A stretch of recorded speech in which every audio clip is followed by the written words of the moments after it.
Welcome back to another episode of Rock Boys Football. Dan Lanning, the Oregon Ducks, they've been the best team in all of college football throughout the 2024 season.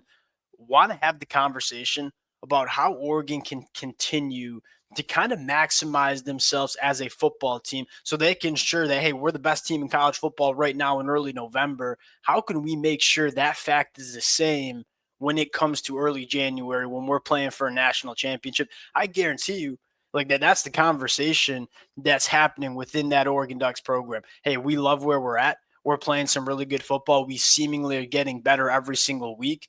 We got to make sure we're going in that direction when it's time to play your best football.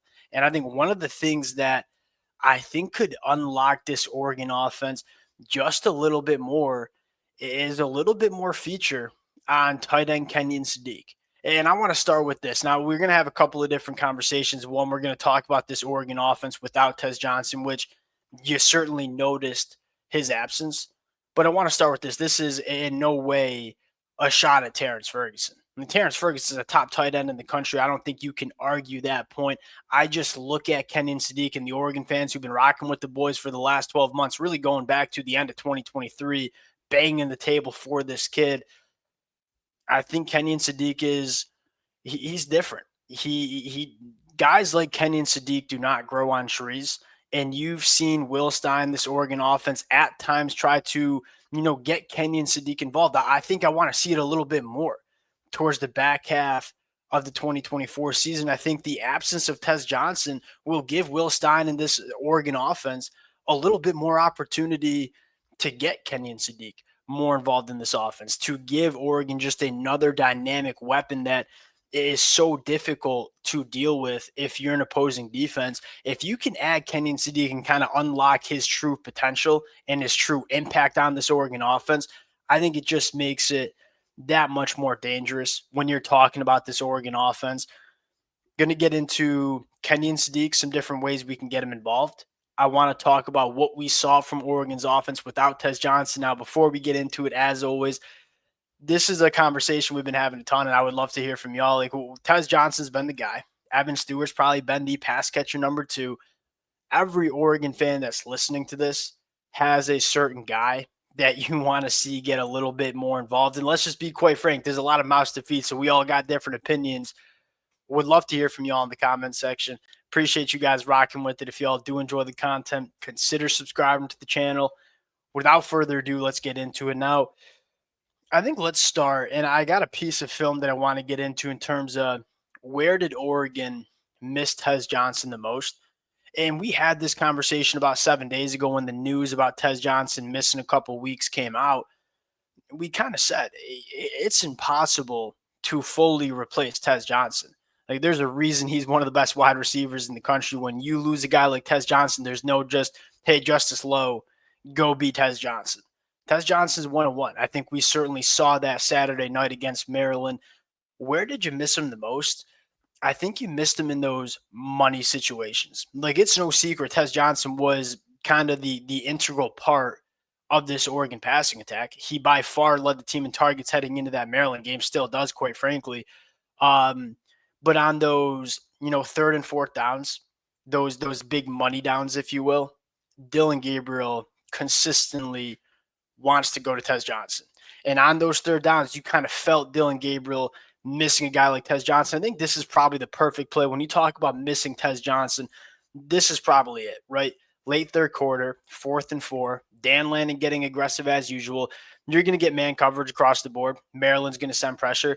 This would normally be Tez Johnson working out of the slot.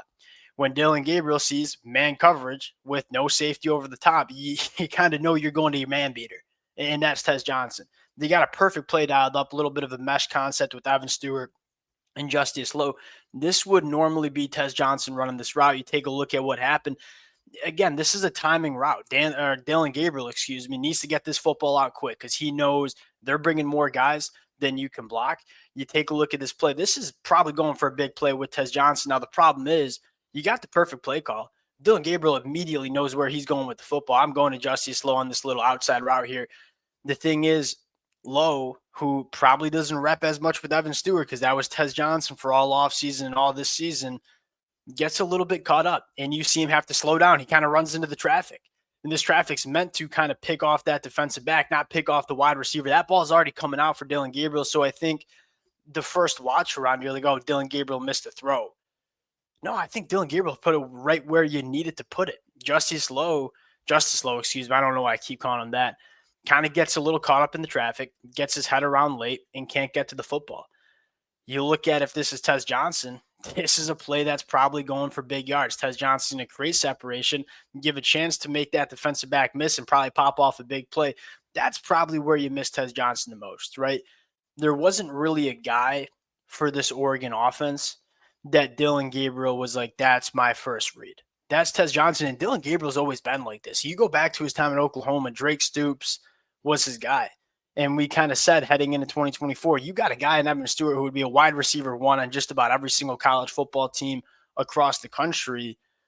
He's not wide receiver one for Oregon because we know Dillon Gabriel likes those slot wide receivers. And he absolutely loves Tez Johnson. And that's emerged as, probably the most impactful quarterback wide receiver combo that we see in the country.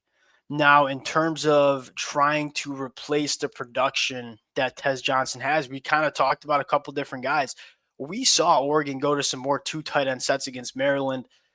Look, and again, this is not a knock on Terrence Ferguson. And I'm not even kind of arguing for Terrence Ferguson not to play. It's a little bit more of an argument, hey, we got to get Kenyon Sadiq just a little bit more involved in this Oregon offense. One, because he's a versatile weapon that you can do so much with. And we've talked about this. Kenyon Sadiq has put on some weight, and he's become a very good blocker, whether it's in line at that traditional tight end spot, whether it's outside on the perimeter.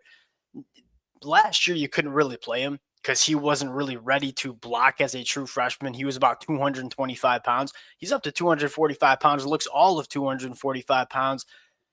He's a guy that I think you can get more involved because now he can block. But I think more importantly, he's kind of the definition of a matchup nightmare. As good as Terrence Ferguson is, especially in certain situations, name me a defensive back that can deal with 6'4", 6'5", 245-pound Kenyon Sadiq, who also runs a 10-7 in the 100-meter dash. Like whether it's screens, whether it's beating in man coverage, whether it's working up the seam, he checks so many boxes. But I think most importantly, he really fits how Oregon's offense wants to operate, and that's speed and space. Like Will Stein's offense is predicated on getting the football out quick to your playmakers in space and letting them do the rest. And Kenyon Sadiq, I think, offers that kind of perfect fit. And you can play him as a slot wide receiver. You can play him as an inline tight end. He only played 24 snaps against Maryland. Terrence Ferguson played 58. I'd like to see that number probably get a little bit more even. And again, this is not a shot at Terrence Ferguson. This is just much more of a shot at, Kenyon Sadiq when he hits his stride in this Oregon offense is just such a difficult weapon for opposing defenses to have to game plan around. You take a look at Kenyon Sadiq's numbers, he's faced 22 targets, 20 catches. That's a 90% completion percentage when the ball's going to Kenyon Sadiq. All this dude does is get open, catch the football, and get upfield and be a yards after the catch machine. Terrence Ferguson has struggled with a couple of drops. Again, that's uncharacteristic. We know what Terrence Ferguson can do. You kind of would like to see Kenyon Sadiq over the next couple of weeks get a little bit more involved in this Oregon offense because you look at, again, kind of going back to how we started this episode, and that is how can this Oregon team continue to become the best version of the Oregon Ducks? It's a really good version right now. It's the number one team in the country. You want to make sure you're the number one team in the country come early January. What might that look like? To me, it's Kenyon Sadiq becoming a feature in this Oregon offense. And if it was my take, and again, Will Stein is a hell of a lot smarter than me when it comes to calling plays and designing an offense. If it were up to me, it'd be like Tez Johnson's your number one. I think we're all comfortable with that. Evan Stewart on the outside, your number two in terms of target share. I would have Kenyon Sadiq, or I would like to see Kenyon Sadiq maybe be that third pass catcher who's getting heavily involved with this Oregon offense. And then Trayshawn Holden, Justice Lowe, Terrence Ferguson, those guys are all playing a role. But if Kenyon Sadiq can kind of get unlocked, to me, that's the most dangerous version of this Oregon Ducks offense. We'll see if we get a little bit more Kenny Sadiq over the next couple of weeks, especially with the absence of absence of Tez Johnson, excuse me. We'll see how it plays out. That's kind of my take on it. Again. Would love to hear from y'all in the comment section in terms of players you would like to see get more involved in this Oregon offense. Appreciate you guys rocking with it. If y'all do enjoy the content, consider subscribing to the channel, and we'll talk to y'all later.